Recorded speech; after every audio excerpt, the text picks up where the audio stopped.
New year 2025 शुरू होने वाला है और इसमें जो चेंजेस हो गए टैक्स के रिलेटेड वे आपके लिए बहुत इंपॉर्टेंट हो गए। बजट भी 1 फरवरी 2025 को आएगा और लगातार जीएसटी और इनकम टैक्स के चेंजेस हो रहे हैं। एक और नया चेंज ऐड हो रहा है 1 जनवरी 2025 से लागू होगा आपके लिए।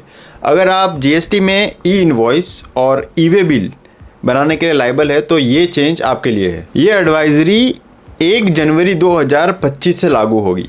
इसमें 2 खास अपडेट है, एक टाइम लिमिट के रिलेटेड और एक OTP ऑथेंटिफिकेशन के। नॉर्मली जब भी आप गुड्स को ट्रांसपोर्ट के थ्रू डिलीवर करते हो और वैल्यू 50,000 के ऊपर होती है तो आप ई वे बिल बनाते हो। बहुत से सप्लायर्स ऐसे भी है जो ई वे बिल्स बनाने का झंझट नहीं पालते, लेकिन जब एनुअल ऑडिट की बात आती है और CA साहब इंस्ट्रक्ट करते हैं कि साहब आपको ई वे बिल बनाना था लेकिन आपने नहीं बनाया, तब हम बैक डेटेड ई वे बिल बना देते हैं। लेकिन अब एक रेस्ट्रिक्शन आ गई है 180 डेज़ की, यानी अगर आपको बैक डेटेड ई वे बिल बनाना है तो मैक्सिमम 180 डेज तक पीछे जा सकते हैं। या फिर मैं इसे ऐसे भी कह सकता हूँ कि आपके इनवॉइस डेट से मैक्सिमम 180 डेज में आपको ई वे बिल बनाने का टाइम मिलेगा, उसके बाद आप नहीं बना सकते। ई वे बिल जनरेट करने के बाद आपको निर्धारित समय जो दिया जाता है उसके अंदर गुड्स को डिलीवर करना होता है, जो कि किलोमीटर के आधार पर डिसाइड होता है। जैसे 200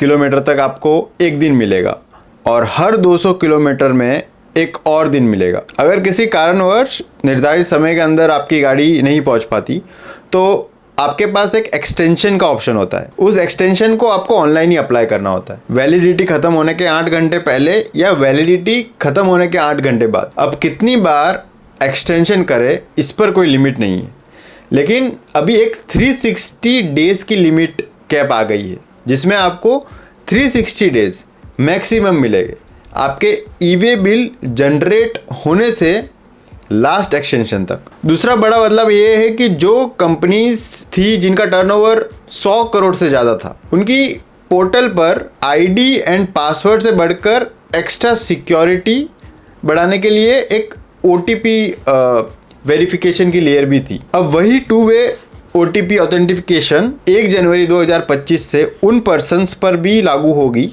जिनका टर्नओवर 20 करोड़ से ज़्यादा है, और 1 फरवरी 2025 से उन पर्सन्स पर भी लागू होगी जिनका टर्नओवर 5 करोड़ या उससे ज़्यादा है। अंत में 1 अप्रैल 2025 से सभी पर्सन्स पर लागू हो जाएगी। एक ईमानदार व्यापारी को कई बार जो घुसखोरी का सामना करना पड़ता है, ई वे बिल सही होने के बावजूद भी उस पर कोई सर्कुलर नहीं आता, लेकिन ई वे बिल का लिमिट का जो झंझट OTP वेरिफिकेशन करना उस पर डिटेल में एडवाइजरी आ जाती है। अगर आपको 20 रुपए की पेमेंट भी करनी होती है तो अपना फ़ोन निकाल लेते हो, भैया से पूछते हो भैया आपका बार कोड का। एक चाय वाले से लेकर सब्जी वाले तक सबको मजबूरी में UPI पेमेंट एक्सेप्ट करनी होती है, नहीं तो वो बिजनेस नहीं कर पाएगी। लेकिन UPI का अननेसेसरी ट्रांजैक्शन भी करना सही नहीं है, क्योंकि इनकम टैक्स डिपार्टमेंट और GST डिपार्टमेंट आपके इस सभी ट्रांजैक्शन पर नजर लगाया हुआ है। ये अच्छी बात है कि आजकल डिजिटल इंडिया में ऑनलाइन ट्रांजैक्शन करते हैं। इसका मतलब ये नहीं कि छोटे व्यापारियों के खिलाफ सरकार के साधनों का बेफिजूल लीगल नोटिस में इस्तेमाल किया जाए, जिससे सिर्फ समय की बर्बादी हो। अब रिसेंटली GST और इनकम टैक्स डिपार्टमेंट से कई नोटिसेस इशू हुए हैं टैक्स पेयर को, जिसमें टैक्स पेयर से जस्टिफिकेशन मांगा गया है। जैसे एक नोटिस में ऑफिसर पूछ रहा है कि भाई साहब आपको UPI से 40,11,019 रुपये रिसीव हुए हैं और GST लॉ के अनुसार आपका टर्नओवर एक लिमिट से ज़्यादा हो तो आपको GST में रजिस्ट्रेशन लेना होता है और कस्टमर से GST वसूल करके गवर्नमेंट को देना होता है। अब ये टर्नओवर क्या है? अगर आप सर्विस प्रोवाइड करते हो तो 20 लाख और 40 लाख अगर आप गुड्स में डील करते हो। इसमें भी कुछ स्टेट्स है जिसमें लिमिट कम है, क्योंकि उन स्टेट्स में बिजनेस एक्टिविटीज और बिजनेसेस कम होते हैं, इसलिए इन्हें टर्नओवर के हिसाब से स्पेशल स्टेट्स का दर्जा दिया जाता है। आपने हो सकता है कि पर्सनल रीजन की वजह से UPI पेमेंट एक्सेप्ट की हो, या फिर कई बार ऐसा भी होता है कि मैं तुम्हें कैश देता हूँ तुम मुझे UPI पेमेंट कर लो। अगर नोटिस आया तो आपको समय पर रिप्लाई करना होगा, वरना हैवी डिमांड आ सकता है रिप्लाई ना करने पर। ऑफिसर सीधा टर्नओवर पर GST कैलकुलेट करके 8 से 10 लाख का बिल आपको हाथ में दे देगा। आखिर में आपको पता होना चाहिए कि आपकी इंफॉर्मेशन लेकर bank, mutual fund, property registrar, UPI वाली कंपनी जैसे गूगल पे, फोन पे सरकार को देती है SFT फाइल करके। ये कंप्लायंस होता है, इसलिए आपके हाथ में जो है जैसे यूपीआई ट्रांजैक्शन, खासकर बड़े ट्रांजैक्शन, इनका रिकॉर्ड जरूर रखें। सीए फाइनल का रिजल्ट नवंबर 2024 के एग्जाम का लास्ट वीक ही आ गया। सीए फाइनल पास करने वाले सभी 11,500 चार्टर्ड अकाउंट्स को ढेर सारी बधाई, जिन्हें इस बार सीए की डिग्री हासिल हुई। अब मुझे ये आंकड़ा थोड़ा अजीब लगता है, आपको भी लगता है तो बताइए। मतलब एग्जैक्टली 11,500 चार्टर्ड अकाउंटेंट। मैं मजाक कर रहा हूँ, लेकिन शायद इंस्टीट्यूट ने सोचा होगा कि इंडस्ट्री में 12,000 चार्टर्ड अकाउंटेंट्स की रिक्वायरमेंट है, इसलिए 11,500 पास कर लेते हैं। मई 2024 के एग्जाम में 20,446 नए सीए बने थे, वही इस बार 11,500। लगभग आईसीआई ने इस बार 50% डिस्काउंट रख दिया है। आप स्क्रीन पर कंपैरिजन देख सकते हो लास्ट अटेम्प्ट वर्सेस इस अटेम्प्ट का। आने वाले बजट में कुछ मेजर चेंजेस देखने को मिल सकते हैं। कुछ रेप्यूटेड न्यूज चैनल्स के अनुसार 15 लाख तक जिनकी इनकम है उन पर इनकम टैक्स लायबिलिटी नहीं आई। हालांकि अगर आप अपना एग्जेम्पशंस और डिडक्शंस को सही तरीके से प्लान करें तो आज भी 15 लाख तक के इनकम में जीरो टैक्स लायबिलिटी आ सकती है। लेकिन फिर भी इस न्यूज़ की कोई ऑथेंटिसिटी नहीं है जो भी आजकल फैल रही है। शायद कोई पार्लियामेंट के मेंबर है, उन्होंने कहीं न्यूज़ में बोला हो। अगर सरकार को टैक्स ज़्यादा लेना है तो इन्फ्लेशन को कंट्रोल करना होगा। किचन के जो सामान होते हैं, फल फ्रूट सब्जियां खरीदना इतना महंगा हो गया है कि हाथ में पैसा ही नहीं बचता, और दूसरी ओर आधी कमाई इनकम टैक्स और जीएसटी में चली जाती है। अगर इन्फ्लेशन कंट्रोल नहीं होता तो आम आदमी के हाथ में पैसा देना होगा कम टैक्स लगाकर। एक तरफ सोशल मीडिया पे ये ट्रेंड सा बन चुका है कि कैसे लोग भारत में रहकर नाम कमाकर पैसे कमाकर बाद में भारत छोड़ के किसी और देश में जाकर बस जाते हैं। मिडिल क्लास परेशान है कि ज़्यादा टैक्स उनसे ही लिया जाता है। लेकिन भारत का एक दूसरा चेहरा भी है जहाँ 10% लोग ही मंथली 25,000 से ज़्यादा कमाते हैं। यहाँ पर मेन इशू टैक्स कलेक्शन का नहीं है बल्कि करप्शन का है, क्योंकि करप्शन के कारण जितना टैक्स लिया जाता है उतनी पब्लिक सर्विस नहीं मिल पाती। सुप्रीम कोर्ट में एक पब्लिक इंटरेस्ट लिटिगेशन PIL दायर की गई है, जिसमें यह मांग की गई है कि TDS process clearly arbitrary, irrational and violation of several fundamental rights. Advocate Ashwini Kumar Upadhyay द्वारा दायर की गई ये पिटीशन में आर्ग्यू किया गया है कि TDS सिस्टम टैक्स पेयर पे बहुत ज्यादा एडमिनिस्ट्रेटिव एक्सपेंस का बोझ बन चुका है। अब TDS शुरू क्यों हुआ था?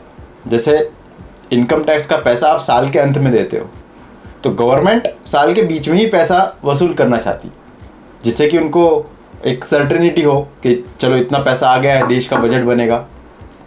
अब कई बार ऐसा भी होता है कि कुछ लोगों से टैक्स नहीं कलेक्ट कर सकते, लेकिन कुछ ऐसे लोग हैं जिनसे इजीली टैक्स कलेक्ट कर सकते हैं, जैसे कंपनियां होती है। लेकिन फॉर एग्जांपल कहीं आप एक ऐसा कॉन्ट्रैक्टर है जो अपना कमाई का कहीं किसी को बताता ही नहीं है, ब्लैक में काम करता है, तो उसके ऊपर मॉनिटरिंग करना थोड़ा मुश्किल है। तो गवर्नमेंट क्या बोलती है कि अगर कंपनी तुम इसको पैसा दोगी कोई भी सर्विसेज से तो पैसा काट के देना।